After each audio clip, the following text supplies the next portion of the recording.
Merci beaucoup, Mohamed, de me donner l'occasion de parler de cette question-là. Donc, je suis Stéphane Tessier, médecin de santé publique, anthropologue aussi, et c'est plutôt dans cette dynamique-là que je vais essayer de travailler la question de la radicalisation. Président non pas de la VPS, qui est une association qui n'existe pas, je ne sais pas d'où ça sort, mais c'est Regard, repenser et gérer l'altérité pour refonder la démocratie et les solidarités. Donc, qui essaie de travailler la question depuis une trentaine d'années, 25 ans, de la diversité française et comment les institutions françaises, pas seulement médicales, mais aussi judiciaires, éducatives et sociales, travaillent, se coltinent cette diversification de la population française. Alors, la question de la radicalisation, elle est d'abord ni nouvelle, et puis elle n'est pas en elle-même inquiétante. Elle se pose de façon spécifique lorsqu'on parle de violence, mais il faut revenir un petit peu au terme radicalisé, tout comme le fondamentalisme, c'est les racines, les fondations.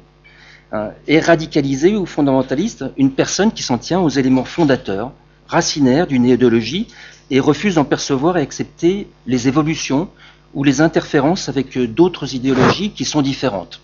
Qui sont pas À cet égard, les historiens, les exégètes peuvent très facilement être radicaux ou fondamentaux sans que leur analyse trouble de quelque façon que ce soit la société. Ce qui nous interpelle aujourd'hui, c'est plutôt une conception fanatique d'une certaine idéologie qui peut déboucher ces actes de violence. Mais encore une fois, une idéologie quelconque, et pas forcément religieuse. En fait, depuis la nuit des temps, on connaît des fanatiques illuminés, alors on a parlé des frustrations justement, convaincus d'être investis d'une mission, souvent la lisière de la pathologie mentale, mais vraiment la lisière, borderline. Et cet engagement messianique peut tirer ses sources d'une croyance transcendantale, sur laquelle on reviendra, quelle qu'en soit, en suivant les multiples formes d'expression dogmatique disponibles. Depuis évidemment les religions officielles, mais jusqu'aux raéliens qui attendent les extraterrestres, en passant par certaines militances politiques ou technologiques.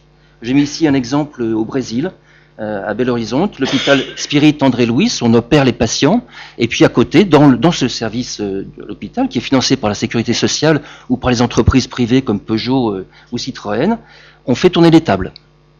On convoque les esprits pour que le patient qui se fait soigner, opérer de l'appendicite, eh bien, il ait les esprits avec lui. Voilà, ça c'est une forme de radicalité. Ça peut être aussi un autre hôpital à Sechelagos qui est lui totalement spirit, c'est on fait plus d'allopathie, mais on invoque les esprits pour guérir. Voilà, ici, le passe par au Mundo, etc. Là, c'est un informaticien et une paysagiste qui convoque les esprits, sont les esprits d'anciens médecins nazis qui viennent se réhabiliter en soignant la population brésilienne. Alors ça renvoie évidemment à la culpabilité brésilienne post-seconde guerre mondiale, etc. Mais bref, alors je vous renvoie à mon livre La famille, institution, culture, identité imaginaire, où j'ai décrit cette expérience assez étonnante, qui est comme contemporaine. Ou alors le Mandarum, par exemple, vous savez, cette secte qui est d'ailleurs pas rangée comme une secte. Je me fais coincer par la Cité des Sciences, qui n'est pas rangée comme une secte, mais dont finalement le préfet a réussi à faire descendre la statue parce qu'elle ne correspondait pas au permis de construire. Donc pour l'instant, il continue. Aujourd'hui émergent de nouvelles formes idéologiques, par exemple le véganisme, aussi sauve des vies, le vegan, et c'est dans une forme de radicalité absolutiste, ou alors le transhumanisme, voire le néolibéralisme qui offre des fanatismes très efficaces, bien que souvent, il faut sans doute l'espérer pour certains, éphémères. J'ai mis ici les extraterrestres de Raël au Canada. C'est pourquoi moi je préfère parler, plutôt que de radicalité, plutôt de fanatisme dogmatique, à la suite de la pensée de Pierre Legendre. Cette globalisation, ce surplomb, ce totalitarisme traduit bien un rapport individuel, personnel, à une idéologie considérée comme dogmatique et pouvant cousiner donc, avec tous les totalitarismes qu'on a vécus. Ces fanatismes dogmatiques partagent l'association d'un amour sans mesure de sa propre cause et la haine de ceux qui ne la partagent pas, comme Jean William l'a bien dit tout à l'heure. L'organisation psychique dogmatique infantile, pour reprendre ce que disait Jean William tout à l'heure, tire sa légitimité d'une vision transcendantale de sa cause. C'est-à-dire une vision qui est au-delà de l'humain, qui n'est pas humain. C'est la ferme croyance que cette vision dépasse la banalité immanente du réel humain et qui justifie donc toutes les accusations à l'égard de celles et de ceux qui ne lui confèrent pas cette même valeur transcendantale, voire qui, insulte majeure, ne voit dans cette vision qu'un doux ou moins doux délire. Mais la société française, elle sait gérer ces formes de fanatisme en les autorisant, et c'est même le principe fondateur de la laïcité, hein, autoriser les cultes. Voilà, la loi de 1905, elle autorise les cultes, et l'État garantit la liberté de culte. L'eau bleue, avec la révélation d'Arès, dans le 14e arrondissement, à côté de chez moi, à côté de 1960, à Pignon-sur-Rue, avec un certain, j'ai oublié son nom, qui a vu tout d'un coup le Christ, et des gens complètement illuminés qui délirent totalement, mais tout délire est autorisé par la loi. D'ailleurs, la conception virginale, moi, je sais pas, mais en tant que médecin, ça me paraît un peu difficile. Enfin, c'est vrai que les progrès de la technique, maintenant, vont faire que le Y n'est plus nécessaire. D'ailleurs, le Y, c'est un X sans jambes, donc, pas oublier. La société française, donc, elle sait gérer ces principes pour pouvoir mieux les encadrer. Elle s'est dotée de structures comme la Mivilude, qui est mission interministérielle de vigilance et de lutte contre les dérives sectaires, qui est très attentive à ce que ces fanatistes ne mettent pas en danger les libertés de leurs adhérents, ne soient pas des sources d'escroquerie, si faciles à organiser parmi des personnes psychiquement vulnérables. La police et la justice, de leur côté, s'assurent qu'elles ne troublent pas l'ordre public. Et c'est d'ailleurs cet argument du fondamentalisme protecteur que Khosrow-Kava utilise en appui de sa thèse, justement en disant que peut-être que ces fondamentalismes empêchent la radicalisation, en justement canalisant de façon contrôlée toutes ces énergies qui peuvent être mobilisées autrement. Alors, faire peut-être un petit tour par le mécanisme anthropologique de la construction de cette haine de l'autre. Hein, on a le moi identité, hein, qui est ici, qui rejette l'autre, considéré comme n'ayant pas accès à la transcendance, comme étant vraiment le nul, l'impur, le mauvais, le méchant absolu. Il est tellement méchant qu'il n'a pas accès à ma transcendance, c'est-à-dire à ce qui me transcende, à ce qui est au-delà de moi, à ce qui existentiellement, pour l'être humain, que les êtres humains que nous sommes, nous permettent de vivre. Il nous faut croire en quelque chose. Et cette croyance en quelque chose, on a deux façons de le voir. Soit on peut le partager avec les autres, soit au contraire, elle est exclusive.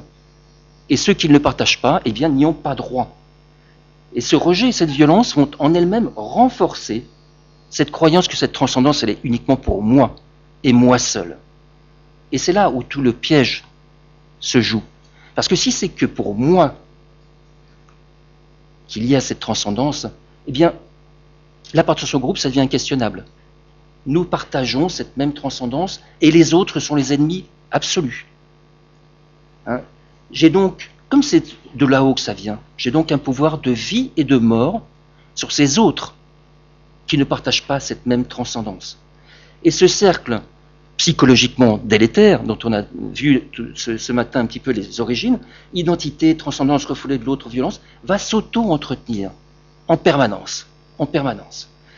L'histoire nous a donné des exemples où, quand l'immanent et le transcendant se mélangent, eh bien, ça fait assez souvent mauvais ménage. Le pharaon, les Aztèques, hein, qui vont avec droit de vie et de mort, l'Inquisition, le roi divin, qui donc a le droit de vie et de mort sur ces sujets, Robespierre, et puis plus proche de nous, Staline, Hitler, Pol Pot, et puis Duterte aux Philippines, etc. Et on parlait du Brésil ce matin, effectivement, c'est extrêmement préoccupant ce qui est en train de s'y passer. Alors, par rapport à ces fanatismes pathologiques, on vient de ne pas oublier les fanatismes dogmatiques officiels institués au fil des siècles. Toutes les structures en isme qui accouchèrent des régimes totalitaires du XXe siècle, dont certains se perpétuent aujourd'hui. Ces formes parfois exubérantes et leur violence institutionnalisée se rapprochent des mécanismes psychiques décrits plus tôt. On peut craindre aussi que d'autres ismes, moins visibles, le transhumanisme, le néolibéralisme, ne se structurent progressivement en institutions, sous la pression de la Silicon Valley et de ses milliardaires en quête d'éternité. Quand on est... Zut alors, c'est pas le bon. Ouais, quand on est capable de mobiliser ces ressources, des ressources communes, oxygène par exemple, pour lancer une voiture vers Mars pour sa propre publicité, que peut-on espérer comme limitation éthique à l'égard d'une quête frénétique pour l'immortalité? Qui est ça, le fondamental du transhumanisme? Si vous regardez un petit peu ce que recherche aujourd'hui, en 2018, c'est pas de la science-fiction, c'est l'immortalité. On a des gens qui se congèlent aujourd'hui après leur décès, voire même avant, juste avant, pour avoir le bénéfice de thérapeutiques hypothétiques dans un siècle ou deux qui vont les garder. C'est aujourd'hui que Bill Allen, qui est décédé la semaine dernière, avait mis en place un dispositif pour décortiquer le cerveau des gens Et donc il avait pris des cerveaux de condamnés à mort qu'il a mis sur Internet, composés en petits cubes, pour qu'on puisse faire des recherches sur la composition biochimique des zones afin de trouver des médicaments contre les addictions, contre le crime, etc. C'est ici et maintenant que ça se passe. C'est pas Aldous Huxley, c'est en 2018. Au passage, ce petit caprice de SpaceX a raté sa mise en orbite sur Mars.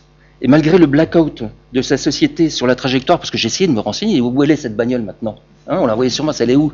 Ils ont fait le blackout, mais il y a des gens qui ont calculé la trajectoire. Eh bien, figurez-vous que nous avons maintenant un nouveau satellite géocroiseur, c'est-à-dire que dans un siècle ou deux, il va nous retomber sur la tête. Bravo, merci Elon Musk. Alors, la question de la violence, qu'elle soit auto ou hétéro-infligée, change la donne. Elle change complètement la donne parce qu'elle rend ces modes classiques de canalisation sociale que j'ai décrits auparavant complètement inopérants. Je mets ici, voilà, Ashura en Afghanistan ou l'installation gothique, le type qui se flagelle avec des fils de fer barbelés. Parce que les mécanismes psychologiques des passages à l'acte qui ont été décrits sont convaincants, mais ils éclairent de façon incomplète le glissement d'un fanatisme dogmatique vers la violence. Pourquoi est-ce que d'un fanatisme dogmatique, cette haine va se transformer en passage à l'acte violent? Il existe aujourd'hui un contexte historique, politique et médiatique qui favorise certains modes d'expression fanatiques en organisant leur spectacularisation, c'est-à-dire en se donnant à voir, se regarder soi-même, ce que les nouveaux outils de communication favorisent à outrance. Alors que l'anarchiste du XIXe siècle pouvait au mieux faire la une de la presse quotidienne en lâchant sa bombinette, touchant ainsi quelques centaines de milliers de personnes, le plus petit terroriste du XXIe siècle bouscule instantanément plusieurs centaines de millions d'individus, sans parler des impacts mondiaux des attentats plus structurés. Quelle gloire démesurée! Quelle vengeance aussi contre les humiliations répétées, réelles ou imaginées, pour peu qu'on ait une structure psychique un peu paranoïde. Le « je ne suis pas Charlie », qui a été parfois vécu comme une offense, voire un sacrilège dans certains établissements scolaires, démontre qu'il est essentiel de construire un discours un peu plus complexe que la simple condamnation bêlante du terrorisme. La mise en spectacle de son martyr n'est pas nouvelle non plus. Elle fut valorisée dans de très nombreuses structures religieuses ou d'autres dogmatismes. Elle l'est toujours dans l'idéologie militaire. Et à mon sens, la guerre des héroïsmes n'est pas forcément une bonne chose, comme celle des ascétismes non plus. Ascétisme contre ascétisme, héroïsme contre héroïsme, me paraît pas franchement être une voie de pacification. Au contraire. De fait, dès lors qu'il y a un front entre le pur et l'impur, le choc des transcendances ne peut aboutir qu'à la guerre des immanences. Si l'esprit libre des Lumières ne s'accommode pas de ces folies, il convient aussi de lever l'amalgame délétère entre fanatisme dogmatique et violence. Ce serait une des premières thérapeutiques sociales à même de désamorcer les cercles auto-entretenus d'humiliation ressentie et de vengeance souhaitée, quelles qu'en soient les sources religieuses, alimentaires, racistes, etc. Et spécifiquement, pour le dogme religieux dont nous avons tous la présence en tête, même si j'essaye d'élargir le propos, il nous faut aussi débusquer le refoulé colonial, encore bien vivace dans tous les esprits, suralimenté par le doxa médiatique, et que j'essaye de travailler avec mes étudiants régulièrement, et aujourd'hui, en 2018, toujours très très pressant, dans nos inconscients français, anglais, hollandais, espagnols. Et qu'est-ce qu'un refoulé fait? Je m'adresse aux psychologues, eh bien il ressort toujours au plus mauvais moment.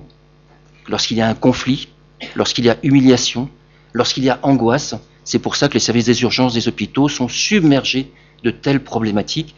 Et je travaille avec les urgences hospitalières justement sur essayer de ressortir du côté du personnel soignant tout ce qui nous imprègne encore et est bien évidemment suralimenté par les médias. Ainsi, voilà, c'est là. D'une parole présidentielle disqualifiant le plan banlieue en déboutonnant sa veste. Quelque part, ça n'aurait aucun sens que deux mâles blancs ne vivant pas dans ces quartiers s'accordent son action en faveur des banlieues. Ça ne marche pas comme ça. C'est un discours doublement stigmatisant. D'une part, en faisant émerger dans l'imaginaire le contraire de la phrase. Deux femelles noires qui habitent dans les quartiers seraient donc les seules légitimes pour en parler. Ensuite, en démontrant dans la composition de ce gouvernement, le premier gouvernement, que même là, ça ne peut pas marcher, vu le très petit nombre de ministres issus de la diversité. Et en premier rang, qu'est-ce qu'on a? Les fameux mâles blancs. Alors, le deuxième gouvernement était un petit peu mieux, un peu corrigé pour Philippe II. Le Philippe III, ça reste identique. Or, ces images sont censées représenter la nation dans ce qu'elle a de plus symbolique, ses chefs, auxquels, pour que l'institution fonctionne, toujours selon Pierre Legendre, il faut croire. Au bout du compte, le plan banlieue est dans l'impasse totale. Quelles humiliations de telles affirmations peuvent-elles engendrer? Quels sentiments d'impuissance ainsi créés peuvent renvoyer les aspirations des jeunes vers d'autres pensées dogmatiques? Je travaille dans une mairie à côté de Paris, donc je prends le bus, je vois des jeunes, je suis dans les collèges, dans les missions locales. Je veux assurer que c'est des choses qui marquent profondément les gens. Ce sont les symboles dont peut-être nous accordons une importance, auxquels on porte une importance très très faible. Oui, bon, ça c'est ça. Sauf que, si, symboliquement c'est très fort, c'est la République avec un grand R. Et quand nos hussards noirs, les instituteurs, essayent de le faire valoir et qu'on leur renvoie, ben voilà, c'est ça notre symbole. Non, je ne m'y reconnais pas, je suis désolé, je ne m'y reconnais pas. Alors voilà le nouveau gouvernement. Alors, on l'a dit, le mélange de transcendance et d'immanence est détonnant. N'y voyez aucune allusion sur le nom de notre actuel président. La question se pose alors de savoir quelle transcendance s'offre aujourd'hui à nos contemporains. En quel idéal pourrions-nous croire au XXIe siècle sans sombrer dans le dogmatisme? Quels espaces spirituels disponibles peuvent-ils être investis avec enthousiasme, voire sérénité? En réfléchissant à cette question, je me suis vu très très très vieux. En effet, on s'apprête à commémorer le centenaire de la fin de la Première Guerre mondiale. Et ce siècle s'est séparé en deux autour de 68. Ça fait 50 ans, 68. Bah oui, 50 ans. Un demi-siècle. Merde. Il n'y avait que 50 ans, en 68, alors que la jeunesse brisait les carcans d'une société engoncée et moralisatrice, il n'y avait que 50 ans que la Première Guerre s'était achevée. Et quand je vois ça, les goumiers partent en éclaireur, il y a autant de temps entre 68 et ça qu'entre 68 et aujourd'hui. J'en étais l'héritier, j'étais adolescent, il y avait des idéaux, des héros, des anti-héros, des ismes, tant de domaines où l'engagement quasi métaphysique avait pu se concrétiser politiquement, avec la perspective de changer la société, changer la vie. Espace d'affrontement entre les bons, les mauvais, des histoires racontées, des récits épiques, le communisme, l'anarchisme, le nazisme et autres fascismes, la libération, l'épuration, le colonialisme et ses guerres, jusqu'à cette explosion 68arde et ce remous secondaire des années 70, il y avait des luttes contre et des batailles pour, des constructions, des grands récits qui étaient enthousiasmants. Oui, on était complètement embrigadés, c'est vrai. Moi, je suis parti la fleur au stéto en Afrique australe pour soigner. Oui, c'est vrai, j'écoutais Radio Tirana sous mon oreiller. C'était aberrant. Mais il y avait des choses dans lesquelles on pouvait croire changer. La société pouvait être changée.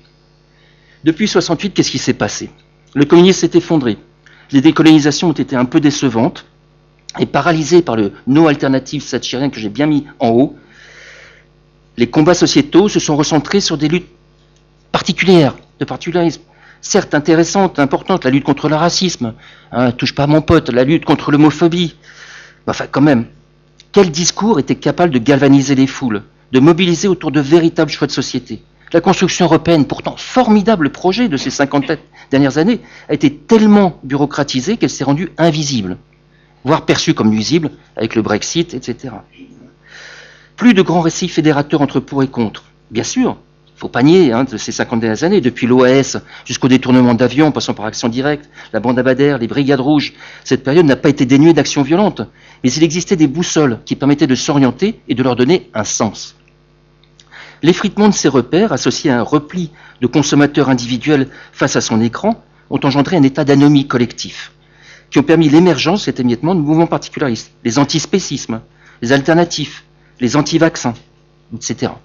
Ironisé par Yegor Gran dans son livre ONG, je vous le conseille, c'est un livre qui a une dizaine d'années, mais qui raconte comment deux mouvements, la foule est verte et enfance et vaccins, cohabitent sous un même toit, et ça se termine dans une guerre totale entre la foule est verte, qui sont les écolos, et enfance et vaccins qui font le cancer, parce que l'humanité va se développer si on les vaccine.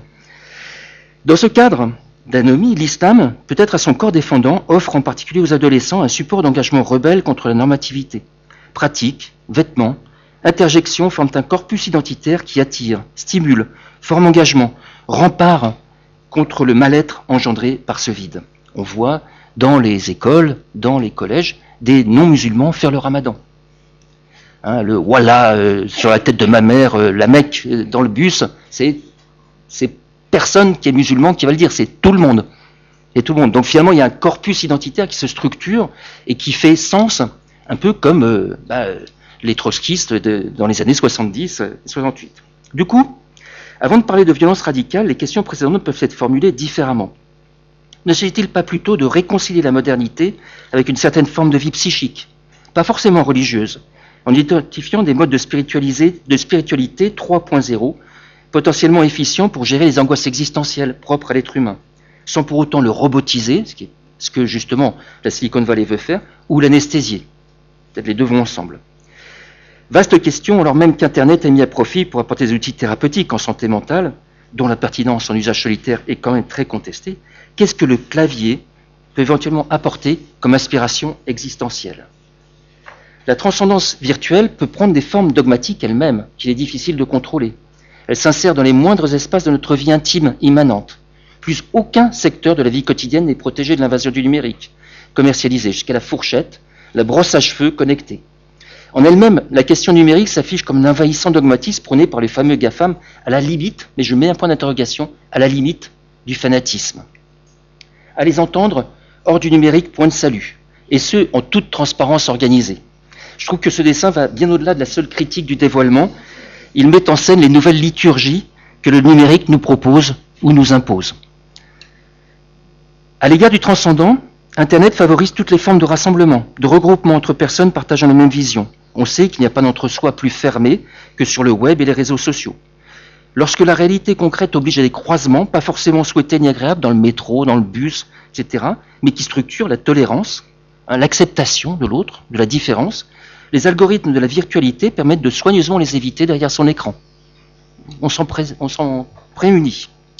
Devant ces multiples bulles auto-entretenues de pensées uniques, dogmatiques, pouvant facilement déboucher sur le fanatisme, il conviendrait donc de revisiter les pensées des Lumières à l'heure des baronnies, comtés et duchés numériques. Et en amont du transhumanisme, la foi scientiste dans le progrès inéluctable et toujours positif reste malheureusement encore à l'œuvre une forme de fanatisme dogmatique depuis 2 siècles. Alors je vous ai mis ici un exemple et je vais vous lire ce que la Banque publique d'investissement, vous savez, là où va notre argent, les 5 euros de l'APL et tout ça, on va investir dans le futur, on va investir dans le numérique, dans le futur. Alors la BPI, elle dit, la station de consultation, la Consult Station, c'est une start-up nation, abrite de multiples instruments de mesure, tensiomètre, oxymètre, électrocardiogramme, otoscope, stéthoscope, permettant la prise en charge complète d'un patient à distance. Un docteur peut alors intervenir à tout moment en voyant ce que voit l'infirmier pour assurer les consultations. Il pourra même apparaître lui-même en hologramme, faisant dire à l'entreprise que les médecins pourront bientôt se holoporter chez leurs patients. Où est le soin dans tout ça? Je pose la question.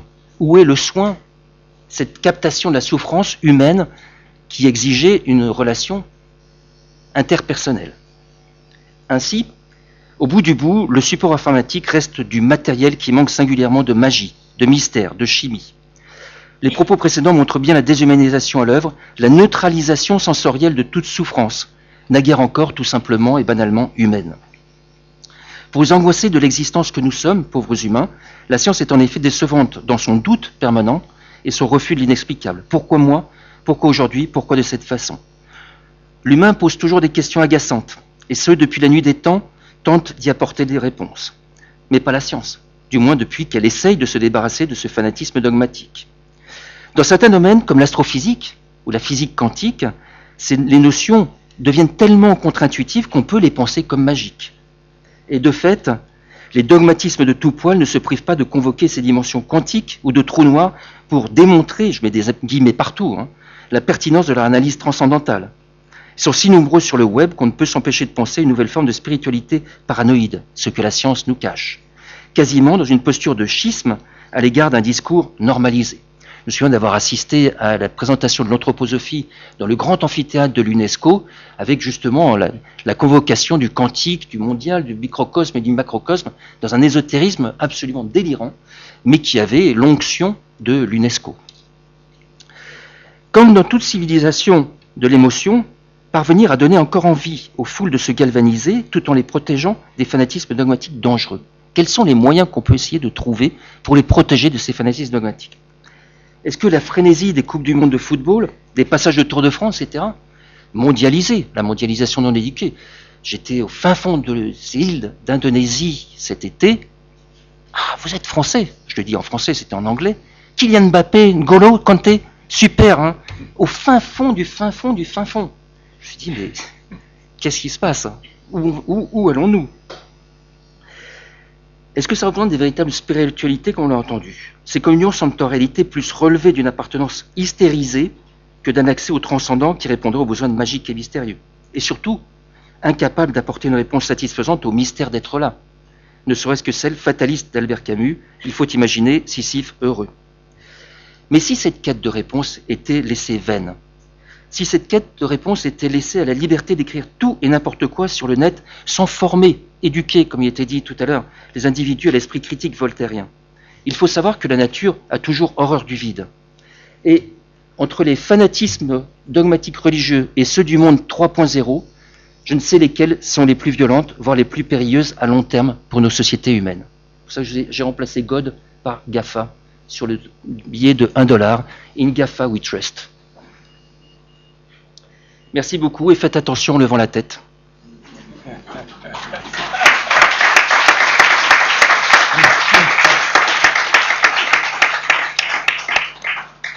Ben, vous avez vu, hein, ça se complète, hein, les deux, hein, de va-et-vient, et l'après-midi, ça va un petit peu faire le tour.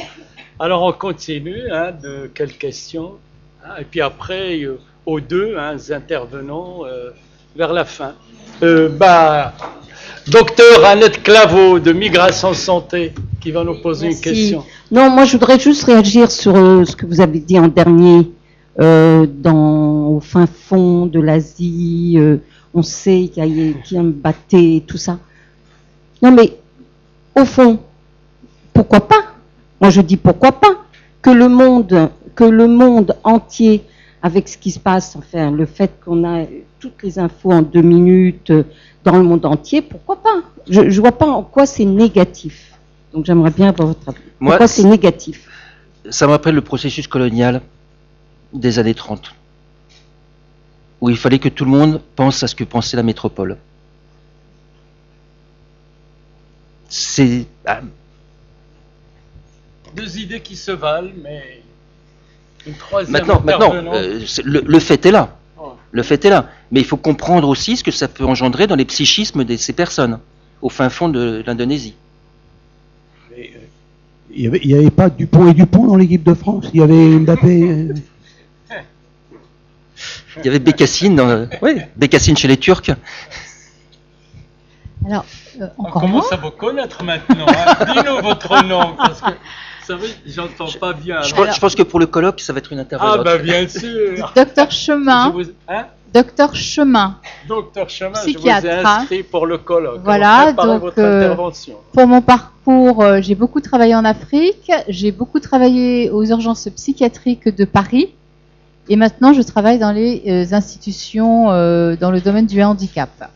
Je voulais simplement réagir à peut-être ai-je mal entendu, à votre propos du début. Je crois, au Brésil, vous nous avez montré une photo d'un hôpital où je crois que à donc l'allopathie se joignaient des...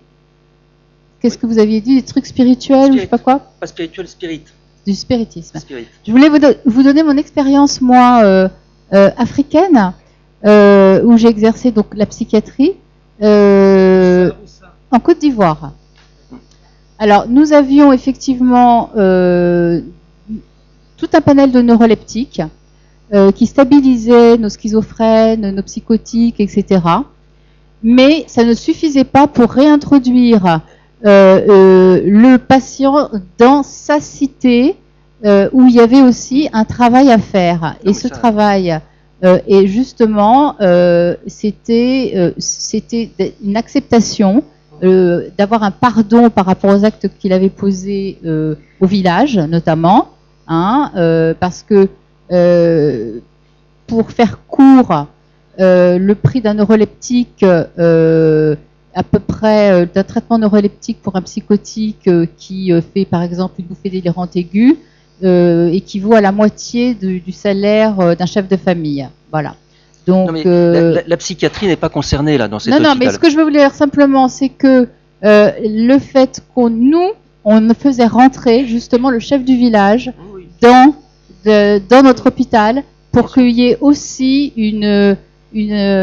comment dirais-je, une acceptation par le groupe et que nous on stabilisait, mais il y avait aussi un danger si on ne veillait pas à ce que le patient soit réintroduit socialement dans Non, sa mais cité. Voilà. c'est incontestable, c'est incontestable en Afrique. J'ai vécu aussi très longtemps en Afrique et été confronté à des pathologies psychiatriques neuroleptico-résistantes, parce que là où j'étais, le médicament était gratuit, donc il n'y avait pas cet obstacle financier.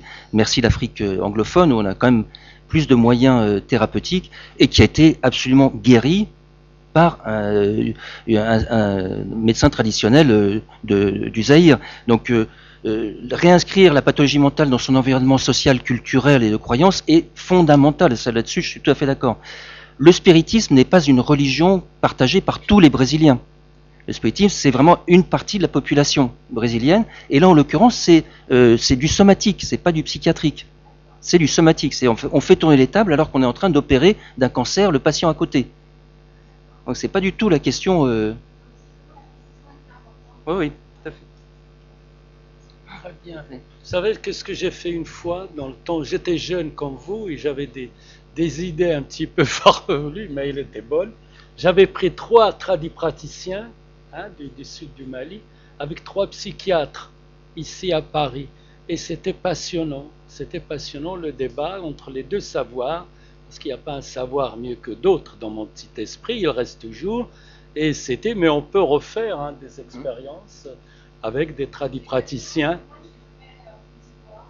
Ah ben moi je l'ai fait à Paris. Ah ouais.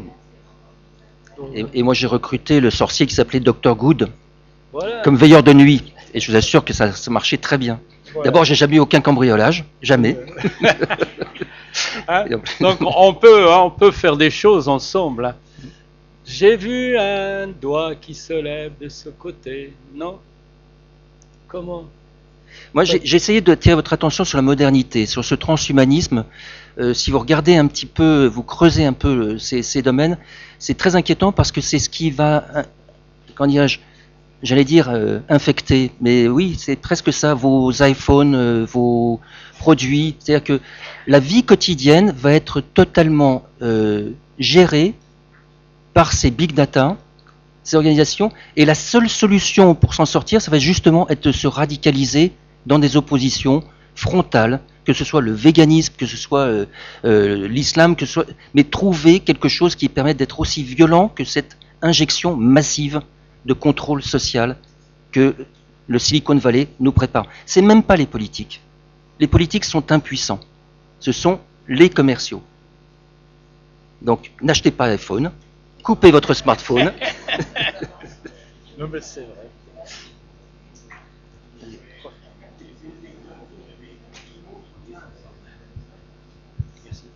Une anecdote qui montre bien le déchirement intérieur qui peut exister chez une personne. On devait aller manger avec le professeur Cacha à Alger, on sortait de l'hôpital, et il dit ah non, il faut que je voie la femme d'un physicien parce que elle est rentrée des États-Unis et elle a fait une bouffée délirante. J'étais avec mon collègue à Italia, on attendait le professeur Cacha et on le voit arriver cet homme. Alors, je me prends par le cou. Non, c'est pas possible, ça va pas. Et après, il nous dit vous savez ce qu'il m'a demandé? Lui, docteur en physique nucléaire, etc. Il dit bon, Chir, mais ma femme, les bouffées délirantes, c'est pas un peu les esprits? C'est pas un peu les djinns? Docteur en physique nucléaire d'un côté et puis de l'autre côté. Oui, mais je pense qu'il n'y a pas incompatibilité. Parce que nous sommes des humains, nous ne sommes pas des robots. Le jour où on sera complètement robotisé, là, ok, il n'y aura plus de problème. On aura des... Bill Allen, son objectif, c'était de pouvoir implanter des électrodes pour lutter contre les addictions. Alors, mesdames et messieurs les fumeurs, vous savez ce qui vous attend.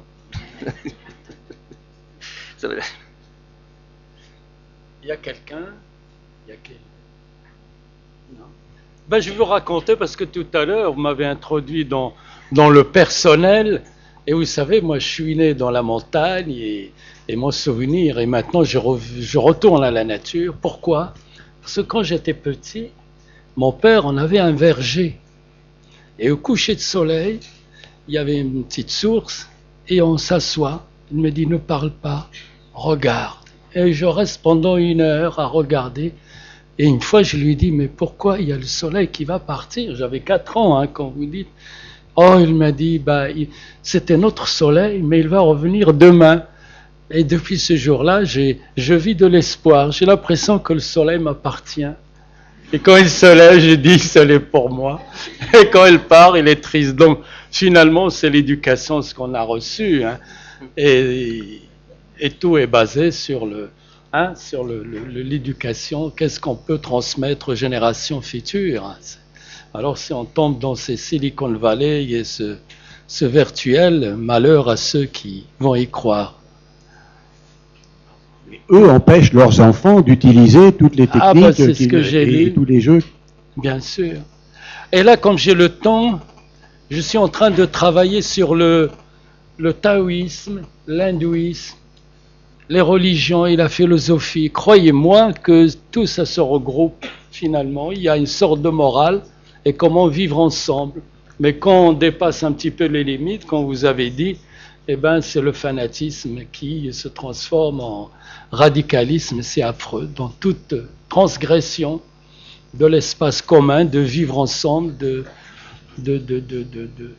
l'altérité, comme diraient nos amis psychologues, de l'interculturel, on tombe dans les extrêmes. Encore une question, sinon vous allez manger, on se retrouve à 14h. Qui dit? Sinon ils vont conclure quand même, par respect à nos 2 intervenants. Un petit mot. Allez, un petit mot pour ces jeunes. Non, je sais pas comment interpréter ce silence, et vous avez tellement faim. Mais non, ce que je tenais véritablement à souligner, c'est que peut-être le danger n'est pas là où on l'imagine. Voilà. Il n'y a rien à dire après ça. D'accord. Mais il a cité quelque chose, Tirana et 68. Je peux vous dire un secret. Alors à Tirana, il y avait un président qui s'appelle Anwar Khoja. Vous n'avez jamais entendu parler de ça, vous? Mais nous, quand on était jeunes, il y avait Anwar Khoja qui était le président, un despote, un dictateur, bref. Mais il y avait une librairie, Normand Béthune, qui était à Saint-Michel. Et que là, il y avait tous les œuvres de Anwar Khoja. On les a appris par cœur, parce qu'on lisait sur Anwar Khoja. Mais c'était dans le temps. Donc il fallait apprendre un petit peu tout ce qui se passe. Lénine, Marx, Trotsky, Mao, bien sûr. Et aujourd'hui, Che Guevara, c'est Google, Facebook. Apple. Maintenant, il y a Google, Apple, voilà. Je vous remercie au nom de mes collègues. Et puis, on se retrouve à 14h.